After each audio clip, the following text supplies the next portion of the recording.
Hi guys, I wanted to introduce you to Self-Heal. So I am up in Maine for the summer, and this is one of my first and favorite plant friends. She made herself known to me. I would have a book on herbalism and just flop it open to any page, and it kept being her. And she kept coming to me in like the most synchronistic ways. I'm like, all right, fine, I'll get to know you. Because funny enough, she wasn't an herb that I was taught in any of my herbalism schools. And she seems to be overlooked in the herbalism world, which is crazy town because she's amazing. She does a lot of really heavy lifting in the medicinal herbal world. So I'm going to teach you a little bit about her. I find her in Jersey and in Maine, so she's probably all along that Appalachian Trail. And she's easy to pinpoint. I'm going to give you a little close-up on her and where I'm at. Isn't this beautiful? This little babbling brook here. It is off the side of a road. You may hear some car noises from time to time, but this is Maine. So even off the side of the road in Maine, this is how beautiful it is. This is just the most beautiful country out here in Maine. Anyways, back to the topic, Self-Heal. So I find her growing on my hikes up here, and I find her growing sometimes in people's yards, but you have to ask permission, yada, yada, yada, you know the drill. And let's see, she'll have a squarish type stem. She's in the mint family. You'll see she'll have opposite leaves on either side. They're long and skinny. And she'll have these bright purple flowers. Kind of makes me think of like crown, third eye chakra kind of brightness. She really gets your attention. She'll pop in any yard. You'll definitely see her. And a little bit about her. Her Latin name is Prunella vulgaris. Let me focus in on her. And basically vulgaris means common, as in that she's a common weed, and it grows just about everywhere and anywhere. And Prunella, I believe, is based off a German word of Brunella, which is having to do with a throat issue. So if you're having sore throat, tonsillitis issues, she's your girl. She's known as a cooling herb, again, part of that mint family. So she's good as what they call a vulnerary herb, which means she heals wounds and protects your skin.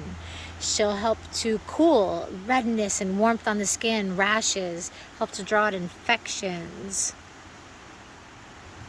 She's also really good in the antiviral world. So viruses like colds and flus and coronaviruses, also really well studied for the herpes simplex viruses, helping with viruses, especially when related to sore throats and respiratory issues. A really cool thing about her, which I just learned this year, is that she is good at balancing the thyroid. So she's been used for reducing nodules in the thyroid and assisting with Hashimoto's. And one of the things that I have used her for with my dog Roxy was her anti-cancer, anti-tumor properties. And I won't get into the whole story with Roxy, but needless to say, she is healthy and happy and living her best life, and I really believe it's due to this plant. I made a tincture with her last summer here in Maine, and I've been giving that tincture to my beautiful little baby Roxy, and she's doing really well. So she has a lot of studies. She's one of the most well-studied herbs. So there's a lot of PubMed studies that you guys can look up, especially when it comes to her anti-cancer, anti-tumor properties. She helps to reduce excess estrogen. So some of you might be able to connect the dots and realize that there's some estrogen-dependent cancers, like breast cancer, and she can help reduce excess estrogen, and that might be beneficial in certain types of cancer. And they have studies where they used her Self-Heal along with conventional cancer treatments, and she has helped to help promote those conventional cancer treatments so that she can offset some of their side effects and amplify their benefits. So this beautiful little plant has a lot of healing potential, and I guess hence the name Self-Heal or Heal All. So if you see her growing in the wild, maybe you talk to her, connect with her, see if she has some potential healing benefits for you, or someone around you in your family could benefit from this beautiful, simple, and powerful plant. I'll leave you guys with another view of my beautiful creek, stones, trees, grasses.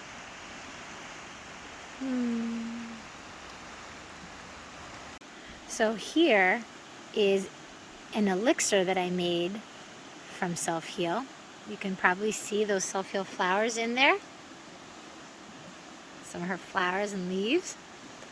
I take the top portion so that you'll get the top few leaves, her flowers, even a little bit of stem. You know, I have to give credit where credit is due. I've learned a lot of herbalism from schooling. So I took some online schooling from School of the Sacred Wild, but I have to give credit to an online herbalist that puts a lot of free content into the world, and her name is April, and her channels on YouTube and Instagram are She Is of the Woods, and she's taught me a lot about making tinctures, especially with this beautiful plant, Self-Heal. So this is, I guess, technically not a tincture. This is an elixir. So I mixed honey with some vodka, 100 proof vodka, and my Self-Heal. And I'm gonna let this sit in a cool, dark place for about 6 weeks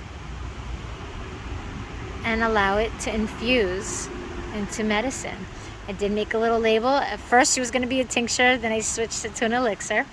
I said where I got her from. She's wild from Maine, specifically from Moosehorn. That was an area that we went to hike, and it had the biggest Self-Heal flowers I've ever seen in my life. They were amazing. I have the date when I created her, what's in there, 100 proof vodka and raw honey, and love and gratitude as always. So if you wanted to make this a stronger medicine, you would just use vodka, skip the honey. But I put a little bit of honey in there because I believe that honey has really great benefits medicinally itself, and the Self-Heal plus the honey have some benefits to gut healing, gut health, and gut microbiome. So I thought that would be a nice combination. Plus, I'm always experimenting, trying new things to see what goes well together. So again, if you wanted to make strong medicine, you could put just the vodka in here. I try to go for 100 proof. If you can't find that, 80 proof works well. Just leave it to sit a little longer. If you're doing a full tincture, I would probably leave it for 8 or more weeks. If you're doing something with honey or an oil, 6 weeks is probably enough.